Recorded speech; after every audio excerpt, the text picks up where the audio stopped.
네, 지난 항저우 아시안 게임에서 배드민턴의 안세영 선수가 결승전에서 맞붙은 이 중국의 천이페이 선수는 과거 자신의 천적이었다고 합니다.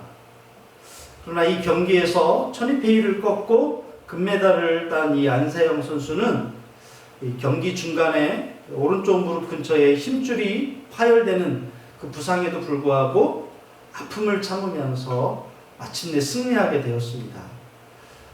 아마도 자신을 믿어주는 이 수많은 국민들, 그리고 자신의 땀과 노력의 대가를 믿고 포기하지 않았기 때문에 이 최선을 다해서 승리하고 값진 금메달을 얻게 된 것 같습니다. 이 경기에 대해서 주목할 만한 뉴스가 있었던 것은 그의 아픔과 고통을 보다 못한 어머니가 응원석에서 세영아 포기해 라고 소리치면서 이 딸의 부상에 안타까워 눈물을 흘렸다는 그런 뉴스가 있었어요. 아마도 안세영 선수는 엄마의 그 외침에 마음만 먹으면 언제든지 그만둘 수 있었어요. 안 선수가 포기한다고 아무도 비난할 수 없는 것은 이미 심각한 부상을 입었기 때문이고 또 극심한 고통이 있었어요. 그래서 경기 중간에 경기를 멈추고 메디컬 타임을 가지면서 무릎에 얼음찜질을 하면서 그러면서 경기를 했잖아요. 부상 입은 몸으로 경기가 마음대로 잘 풀릴 리가 없습니다. 또 이 상대편 선수는 자신의 천적이었던 이 천이페이를 그전에는 한 번도 이겨본 적이 없대요. 아마 여기서 경기를 그만둬도 모두가 다 이해하고 부상을 입었기 때문에 고통이 너무 심했기 때문에 천적이기 때문에 어쩔 수가 없어. 아마 본인이 포기했어도 대부분의 사람들은 다 잘했어 그럴만하지 받아줄 수 있었을 거예요. 하지만 이 안세영 선수의 포기하지 않는 집념이 결국 그의 모든 노력에 대한 값진 보상을 얻게 해줬어요.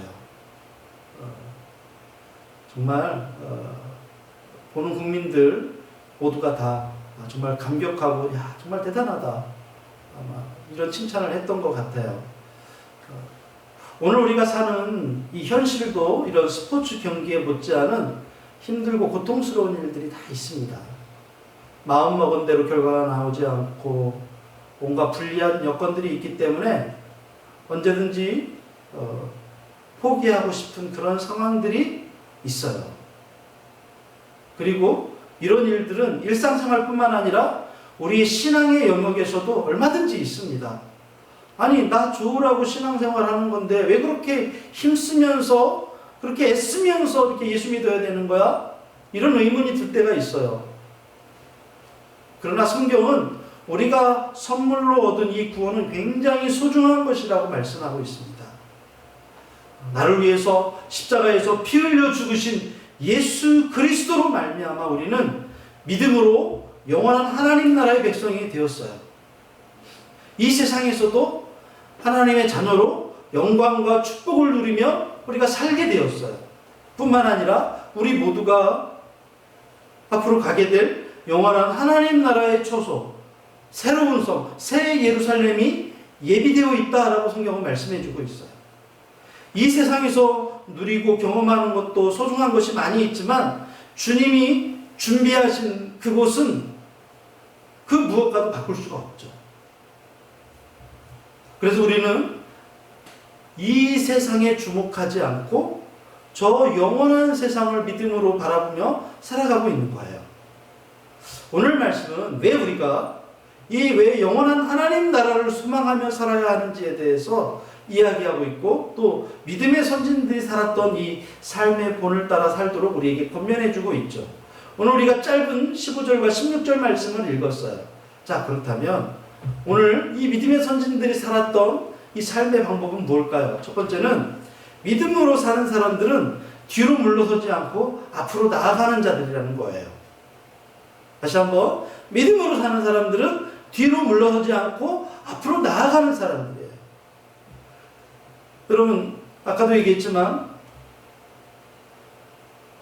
우리는 얼마든지 포기할 수도 있고 돌아갈 수도 있어요. 오늘 믿음의 족장들, 오늘 성경에 나오는 믿음의 이 선진들도 마음만 먹으면 자신들이 떠나온 본향으로 되돌아갈 기회가 있었는데도 그곳으로 돌아가질 않아요. 이런 사실은 현재 시험과 핍박에 직면하면서 그리스도 안에서의 신앙을 버리고 다시 과거의 유대교로 돌아가려고 하는 생각을 가졌던 히브리 성도들에게 많은 것을 생각하게 했을 거예요. 오늘 15절 말씀 한번 다시 볼까요? 15절 말씀에 이렇게 돼 있죠. 같이 읽읍시다. 시작. 그들이 나온 바 본향을 생각하였더라면 돌아갈 기회가 있었으려니와. 예, 여기 나온 바라고 하는 이 나왔다는 말은 아브라함이 태어난 곳인, 아브라함이 태어나서 자란 곳인 이 갈대아 우르를 염두에 두고서 한 말이에요. 만약 아브라함 자신이 원하기만 했다면 아브라함은 얼마든지 다시 있던 곳으로, 원래 자기 고향으로 돌아갈 수 있었어요. 그가 하나님이 내가 너에게 보여줄 땅으로 가라, 내가 너에게 그 땅을 주겠다, 너는 가라라고 했을 때 그 아브라함이 도착했던 땅은 지금의 팔레스타인 땅이에요. 그런데 그 가나안 땅에 이 땅에 도착하고 보니까 그 땅에 흉년이 든 거예요. 하나님이 가라고 해서 왔는데 그 땅에 흉년이 들었어요. 어떻게 해요? 다시 돌아가야 되겠다라고 맘먹지 않고 그는 애굽으로 가요. 아마 이때도 여기가 아닌가? 괜히 왔나? 돌아갈까? 이런 마음을 했을까요? 안 했을까요? 아마 마음에 있었을지도 몰라요. 숱한 어려움이 그들을 괴롭히고 고통스럽게 할 때 고향으로 돌아가고 싶은 유혹이 여러 차례 강하게 마음에 손짓했을 거예요. 그럼에도 그들은 이것을 극복하고 축복된 미래를 향해서 소망 가운데 앞으로 나가요. 이렇게 할 수 있었던 이유가 뭘까요? 그것은 하나님의 약속이 있었기 때문에 그래요. 그 약속의 말씀이 있었기 때문에 가능한 일이에요. 아브라함이 그걸 굳게 믿었죠. 그런데 여러분, 앞으로 나아가는 사람들이 있었던가 하면 성경에는 날마다 돌아갈 걸 하는 사람들이 있어요. 그가 누굴까요? 출애굽기에 보면 출애굽한 이스라엘 백성들이 광야에 있을 때 출애굽 1세대들이 늘 그러고 살았어요. 아주 이 반응이 대조적이죠. 어떤 사람들은 계속 앞으로 향해서 나아가는데 어떤 사람들은 기회만 되면 돌아가자 이랬다는 거예요. 어려움에 직면할 때마다 그들은 자신들이 과거에 머물렀던 애굽을 생각하고 그곳으로 돌아가려고 해요. 하늘에서 내리는 그 만나의 실증을 느끼고 그들은 불평 가운데서 애굽에서 종노릇하면서 먹었던 그 음식들을 생각해내면서 애굽을 사모하는 거죠. 반면에 아브라함을 위시한 믿음의 조상들은 어땠을까요? 한번 출발한 후에 뒤돌아간다는 것은 생각조차 하지 않았어요. 아브라함은 돌아간다는 생각은 추호도 하지 않았어요. 어디서 그 사실을 볼 수 있냐면 아브라함이 아들 이삭을 결혼시킬 때 그 이야기가 있어요. 그는 아브라함이 자기 종 엘리에셀을 자기의 고향으로 보내면서 그곳에서 처녀를 데려다가 내 아들과 결혼시켜라. 만일 그곳에 있는 그 신부가 오기를 거절하면 내 아들을 데려갈 생각을 하지 마라. 내 아들 그곳에 데려가면 안 된다. 그곳에 처녀를 데리고 와야만 하는 거야. 아브라함은 고향 땅으로 돌아가는 일을 무엇으로 생각했냐면 하나님과의 언약을 파기하는 것으로 생각했어요. 어떤 상황이 닥치더라도 보다 더 노력하고 기다리고 더욱 소망을 키우는 것이 그들이 보여준 성숙한 믿음 안에서의 바람직한 생활 방식이었던 거예요. 성도가 뒤를 돌아다본다는 것은 하나님이 기뻐하지 않는 모습이고 굉장히 불행한 모습인 거죠. 우리는 뒤로 물러가 침륜에 빠질 자들이 아니고 손에 쟁기를 잡고 뒤를 돌아보는 것은 합당하지 않다라고 예수님도 말씀해 주셨어요. 여러분, 뒤를 돌아본다.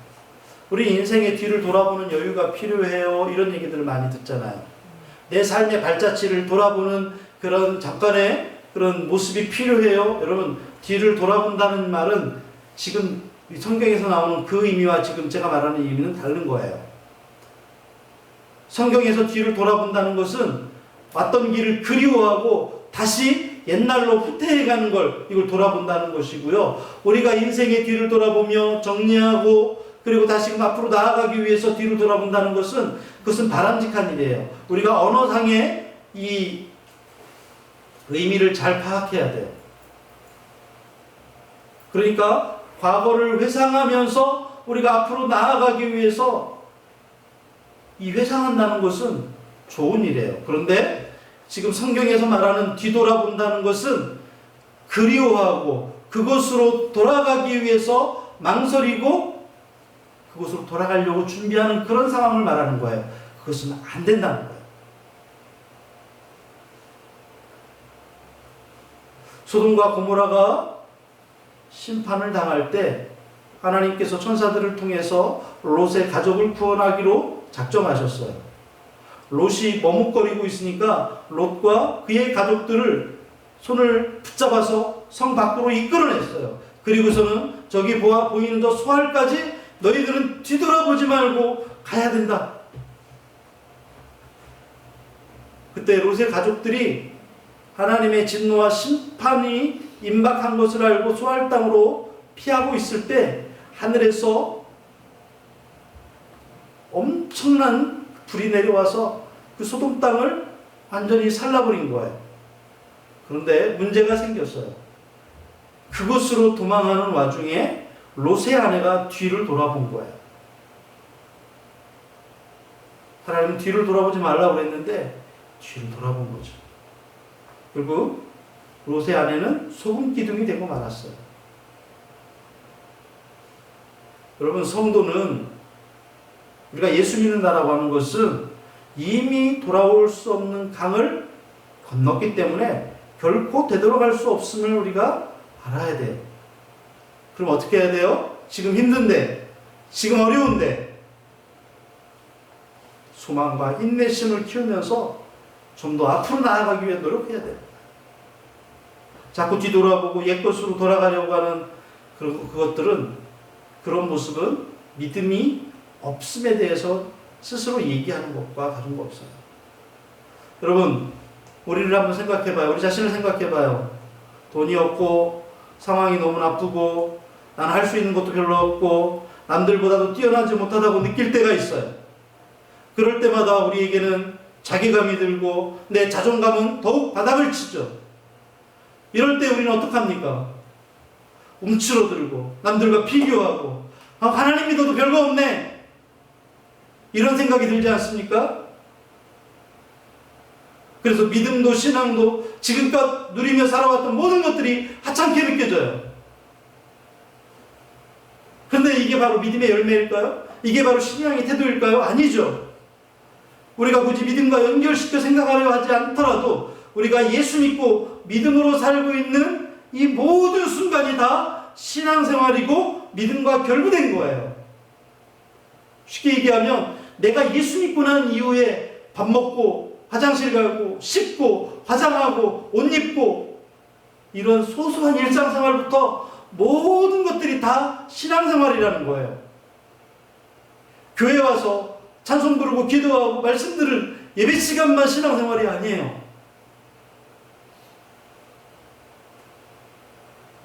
내가 알고 있는 모든 일상생활, 공부하고 사람 만나고 커피 마시고 일하고, 이 모든 것이 다 신앙생활이에요. 다 믿음과 결부되어 있어요. 그래서 우리는 뒤로 물러서지 않고 포기하지 않고 앞으로 나아가야 되는 거예요. 우리는 좀 더 신앙 안에서 전략적인 필요가 있고 믿음과 결부시켜서 판단하고 결정해야 돼요. 지금 자포자기하고 절망할 수 없는 거죠. 비록 문제가 해결되지 않고 엘리야의 갈멜산 꼭대기에서 비가 내리도록 그렇게 기도했음에도 불구하고 비가 와요, 안 와요? 비가 오지 않습니다. 엘리야가 계속해서 하나님 앞에 간절히 기도해요. 한 번 기도해요. 종에게 가봐라. 혹시 건너편에 구름이 일어나지 않냐? 무슨 징조가 없냐? 없습니다. 두 번째 기도합니다. 또 가봐라. 없습니다. 세 번째 또 기도하고 가봐라. 또 없습니다. 네 번째, 다섯 번째, 여섯 번째 계속 기도하고 종에게 한번 가서 봐라. 아무것도 없는데요. 일곱 번째 기도하고 나니까 이 종이 뭐라고 하냐면 저기 저 수평선 너머에서 손바닥만한 작은 구름이 일어납니다. 엘리야가 비가 온다 이제. 가서 사람들에게 얘기해라. 빨리 달려가라. 비가 오면 이 흙이 이 땅에 온통 진흙이 돼서 아무도 나아갈 수 없으니까 빨리 이곳을 지나가도록 빨리 가라고요. 이제 조그마한 아주 손바닥만한 구름 하나 생겨났는데 그걸 가지고 비가 온다고 그래요. 그런데 결국 믿음으로 이렇게 기도하고 나니까 3년 6개월 동안 내리지 않았던 그 비가 내리게 돼요. 무엇 때문에 이것이 가능했습니까? 안 되는데요? 없는데요? 할 만큼 했는데요? 이제 포기하시죠. 그랬다고 한다면 결코 얻을 수 없었을 거예요. 믿음의 기도는 반드시 응답되고 믿음의 열매는 반드시 맺게 되어 있어요. 오늘 저와 여러분이 그런 믿음의 열매를 맺고 앞으로 나아가게 되기를 예수님의 이름으로 축복합니다. 여러분, 믿음의 사람들은 뒤로 물러서지 않고 앞으로 나아가는 사람들이에요. 오늘 성경 말씀 읽어보겠습니다. 로마서 1장 17절 말씀 같이 읽어볼까요? 시작. 복음에는 하나님의 의가 나타나서 믿음으로 믿음에 이르게 하나니 기록된 바 오직 의인은 믿음으로 말미암아 살리라 함과 같으니라. 아멘. 여러분, 오직 의인은 누굴 말하는 거예요? 우리를 말하는 거예요. 오직 의인은 믿음으로 말미암아 사는 거예요. 요엘서 2장 32절 말씀입니다. 시작. 누구든지 여호와의 이름을 부르는 자는 구원을 얻으리니 이는 나 여호와의 말대로 시온산과 예루살렘에서 피할 자가 있을 것이며 남은 자 중에 나 여호와의 부름을 받을 자가 있을 것입니다. 그렇습니다. 우리가 누구를 부르며 삽니까? 여호와 하나님의 이름을 부르며 사는 거예요. 우리가 예수 그리스도의 이름을 부르며 사는 것입니다. 앞으로 나아가기 위해서는 가만히 있으면 나아갈 수가 없어요. 두 번째로 믿음으로 사는 사람들은 더 나은 본향을 향해 나아갑니다. 우리 16절 말씀 볼까요? 16절 말씀을 제가 한번 읽어볼 테니까 눈으로 한번 따라 보세요. 그들이 이제는 더 나은 본향을 사모하니 곧 하늘에 있는 것이라. 이러므로 하나님이 그들의 하나님의 일컬음 받으심을 부끄러워하지 아니하시고 그들을 위하여 한 성을 예비하셨느니라. 아멘. 하나님이 약속한 더 나은 본향이 없었다면 또는 있더라도 그것에 대한 확신이 부족했더라면 믿음의 족장들은 뒤를 돌아볼 수 있는 기회에 그냥 돌아갔을 거예요. 고향으로 그냥 돌아가 버리는 거죠. 하지만 그들은 이런 불신앙의 행동을 취하지 않아요. 그들은 하나님의 약속한 그 본향에 대한 흔들림 없는 그런 확신이 있었기 때문에 어떤 상황에서도 뒤로 돌아가지 않고 더 나은 본향을 향해서 나아가는 거죠. 자, 그렇다면 더 나은 본향, 어디를 가리키는 것일까요? 성경은 그곳을 언제나 하늘에 있는 곳, 하늘에 있는 것이라고 얘기하고 있어요. 믿음의 조상 아브라함, 이삭, 야곱은 이것을 항상 사모하며 살았다는 거예요. 우리가 구약 성경을 읽을 때 아브라함과 이삭과 야곱이 저 하늘에 있는 것을 사모하며 살았다라고 하는 것을 읽어본 적이 없어요. 근데 히브리서에서는 그들의 믿음의 삶의 태도를 이렇게 해석해 주고 있어요. 그들이 더 나은 삶의 본향, 하늘의 본향을 사모하며 살았다.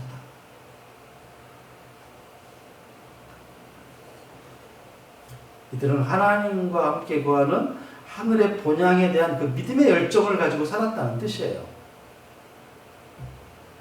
이 열정을 가지고요.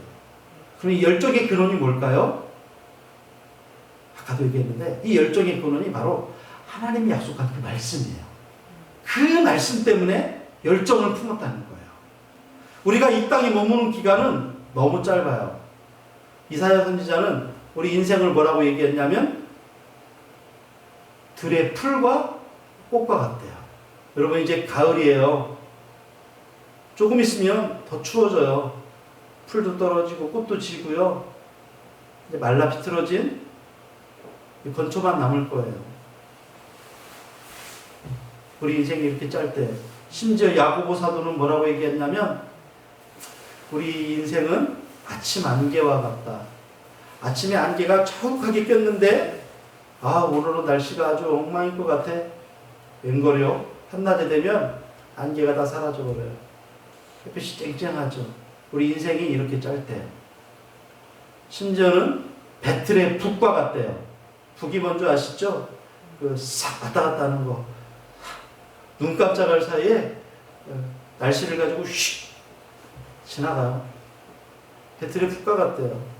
또 심지어는 날아가는 화살과 같대요. 휙. 이게 우리에게 주어진 인생의 시간이래요. 우린 되게 오래 살 것 같고 우리는 계속 젊을 수 있을 것 같은데 그죠? 벌써 시간이 이렇게 지났어요. 아브라함과 같은 이 믿음의 조상들은 이런 이치를 깨달은 거죠. 그래서 이 땅의 것들에 집착하지 않고 영원하고 변함없는 그 본향을 사모하면서 하늘에 있는 것들을 열망하며 그곳에 들어갈 준비를 하면서 살았다는 거예요.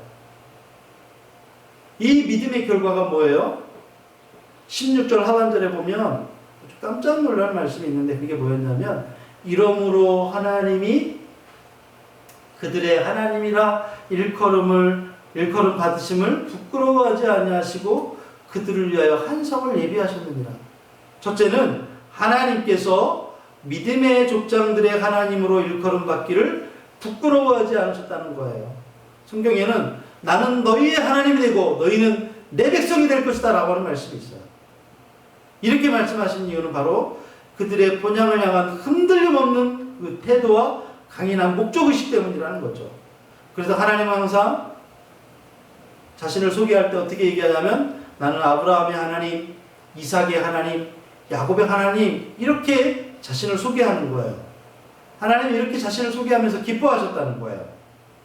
예수님께서도 그런 표현을 하셨죠. 마태복음 22장 32절에 보니까 이렇게 말씀하세요. 나는 아브라함의 하나님이요 이삭의 하나님이요 야곱의 하나님이로다 하신 것을 읽어보지 못하였느냐. 하나님은 죽은 자의 하나님이 아니요 살아있는 자의 하나님이라 하십니다. 여러분 아브라함이 죽었어요 살았어요? 그런데 아브라함이 살아있대요. 이삭이 살아있대요. 야곱이 살아있대요. 어디에요? 저 본향에 지금 살아있다는 거예요. 그래서 예수님은 이렇게 말씀하신 거예요. 하나님의 이런 태도는 아브라함과 이삭과 야곱에게 대단한 영광이 되죠. 하나님이 자신을 소개할 때 나는 아브라함의 하나님, 이삭의 하나님, 야곱의 하나님.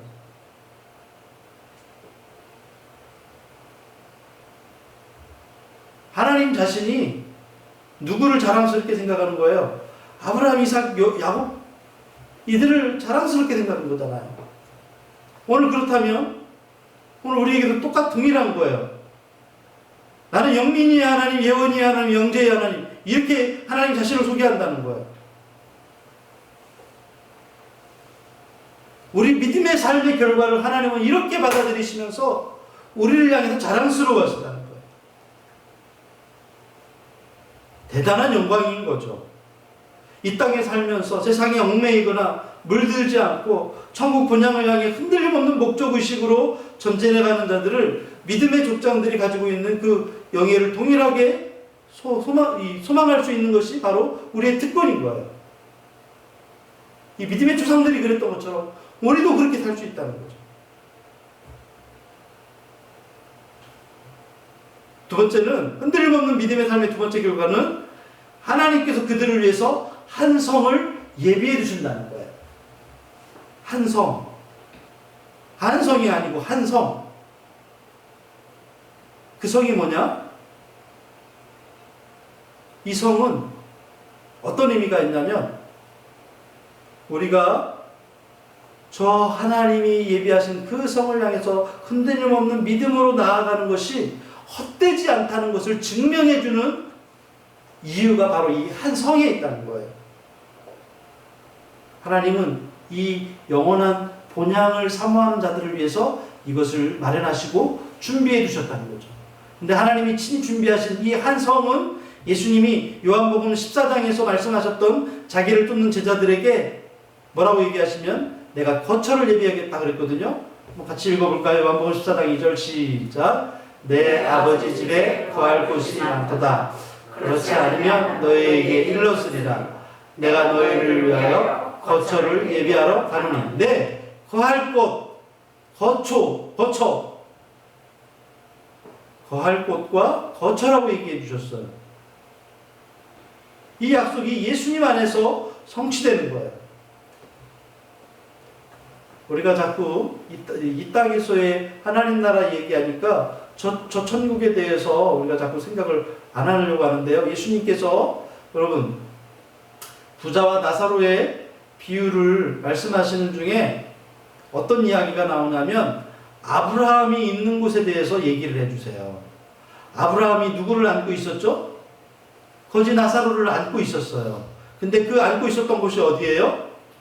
지옥의 반대편이에요. 천사들이 거하는 곳이었어요. 그곳은 위로를 받는 곳이었어요.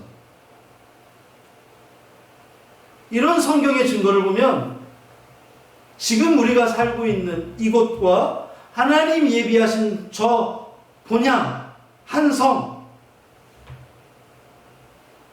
다른 곳이에요.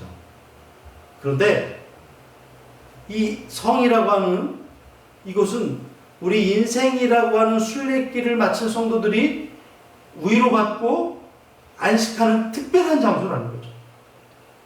사도 요한은 이곳을 뭐라고 얘기했냐면 하나님께서 예비하신 거룩한 성 새 예루살렘이라고 이야기하고 있어요. 요한계시록 21장 2절도 같이 읽어봅시다. 시작. 내가 보매 거룩한 성 새 예루살렘이 하나님께로부터 하늘에서 내려오니 그 준비한 것이 신부가 남편을 위하여 단장한 것 같더라. 예. 하나님이 한 성을 준비했는데 신랑이 신부를 위해서 단장하듯이 준비한 곳이래요.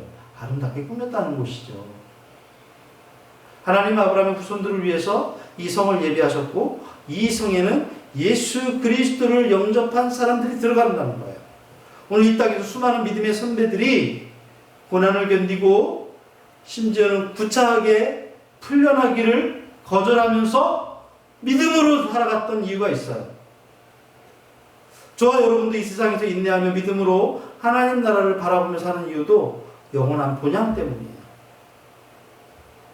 이 땅에서는 어떻게 살아요? 하나님의 백성답게 당당하게 사는 거예요.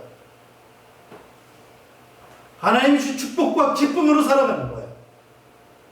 하지만 하나님이 예비하신 영원한 성, 영원한 처소도 반드시 있어요.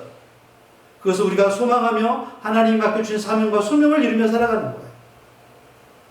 그래서 우리는 어떻게 살아요? 경건하고 자신을 더럽히지 않고 거룩하게 살아가는 거예요. 자꾸 이런 사람들이 있어요. 믿는 사람들 중에는 그런 사람들이 없는데 죽으면 끝이라고 얘기하는 사람들이 있어요. 그럼 죽으면 끝이면 우리가 뭐하러 지금 여기에 나와 있겠어요? 죽으면 끝이 아니기 때문인 거예요. 성경에는요, 창세기에 보면 어마어마하게 오래 산 사람들도 있어요. 시편에 보면 우리 인생이 70이고 강건하면 80이라고 얘기했는데 아마 다윗 왕 시대 때는 사람들의 수명이 굉장히 짧았던 것 같아요. 오늘날에는 100세 또 120세를 얘기하는데 그렇게 짧게 살았던 사람들이 있었던가 하면 심지어는 969세를 살고 죽었던 무드셀라라는 사람도 있었어요. 969년이면 여러분 1000년이잖아요. 그런 인생을 살았던 세대들도 있고 짧은 70년의 삶을 살았던 세대들도 있어요.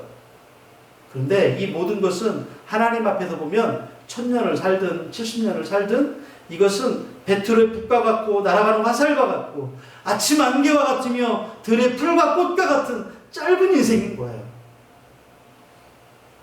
그 인생을 우리는 어떻게 사냐고요? 본향을 사모하며 살아가는 거예요. 저 천국을 향해 사모하며 살아가는 거죠. 우리가 아까 불렀던 찬양에 보면 나 가난복지 귀한 성에 들어가려고 내 모든 것들을 다 버리면서까지도, 인내하면서까지도 그 영원한 세상에서의 삶을 기억하기 때문에, 바라보기 때문에 우리가 이 땅에서의 삶을 살아가는 거 아닙니까? 하나님 이렇게 우리에게 은혜 베푸신 하나님이신데, 시편 31편 19절 말씀 한번 읽어봅시다. 시작. 주를 두려워하는 자를 위하여 쌓아주신 은혜, 곧 주께 피하는 자를 위하여 인생 앞에 베푸신 은혜가 어찌 그리 큰지요. 네, 어찌 그리 크신지요. 말로 다 할 수 없는 거죠. 여러분, 돈을 아무리 많이 쌓아들고 있다고 해도 우리가 저 천국에 갈 수 있겠습니까? 우리가 아무리 많은 선행을 쌓았다고 해서 하나님은 그것으로 우리에게 저 본향을 주신다고 말씀하시지 않았어요. 시편 91편 14절도 마찬가지입니다. 하나님이 이르시되 그가 나를 사랑한즉 내가 그를 건지리라. 그가 내 이름을 한즉 내가 그를 높이리라 그랬습니다.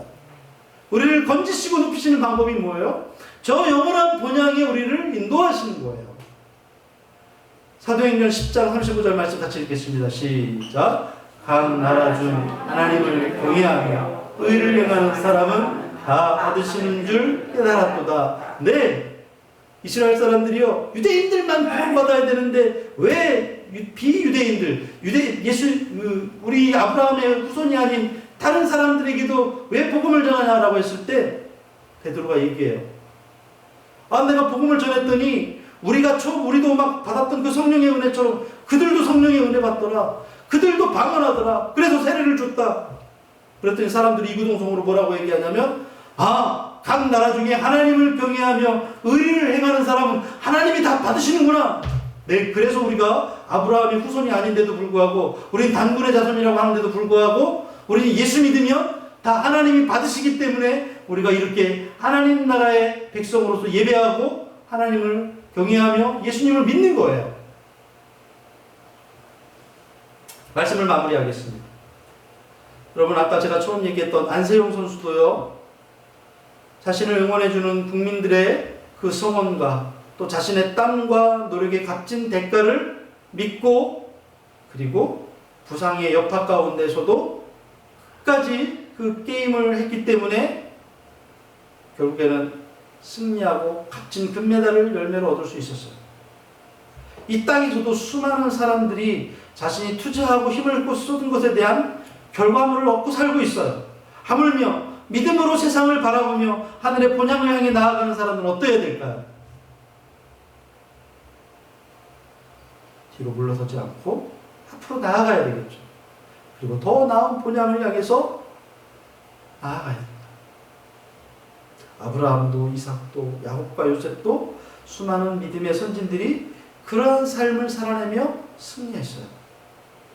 한 주간 우리가 믿음으로 또 살아가려고 할 때, 여러분, 사단은 만만한 존재가 아니에요. 우리가 믿음으로 살려고 하면 더 우리를 향해서 달려들고 우리가 믿음으로 살지 못하도록 하는 존재가 영적인 존재, 이 사단이에요. 심지어 성경에 뭐라고 되어 있냐면, 너희 대적 마귀가 우는 사자와 같이 두루다니며 삼킬 자를 찾는다라고 있어요. 누구를 찾을까요? 믿음으로 살려고 하는 사람들을 향해서 고난을 퍼붓고 시련이 오게 하고, 그래서 하나님을 포기하게 하고 신앙을 포기하고 믿음을 포기하게 하려고 한다는 거죠. 왜요? 삼키려고. 같이 지옥에 데려가기 위해서. 우리가 믿음으로 살려고 할수록 마귀는 더 매섭게 시험하고 달려들고 우리를 넘어뜨리려고 할 거예요. 그러나 물러서지 않고 앞으로 나아가고 더 나은 본향을 향해 나아갑시다. 하나님이 우리의 하나님이라는 고백을 받으시고 우리를 부끄러워하지 않으시고 친히 준비한 놀라운 축복을 우리에게 부어주실 거예요. 저와 여러분 모두가 이 놀라운 축복에 참여하기를 예수님의 이름으로 축원합니다. 우리 이 시간에 힘들고 지쳐 낭망하고 넘어져 우리 너는 내 아들이라 이 찬양 부르시면서 같이 기도합시다. 우리가 힘들어도, 우리가 지쳐도, 우리가 괴로워도 계속해서 하나님과 동행하면서 우리가 하나님, 나에게 믿음 주십시오. 더 큰 믿음 주십시오. 내가 이겨나가겠습니다. 앞으로 나아가겠습니다. 저 본향을 삼아며 나가겠습니다. 우리 기도하겠습니다.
우리를 예수 믿게 해주시고 하나님의 자녀 삼아 주셔서 감사합니다.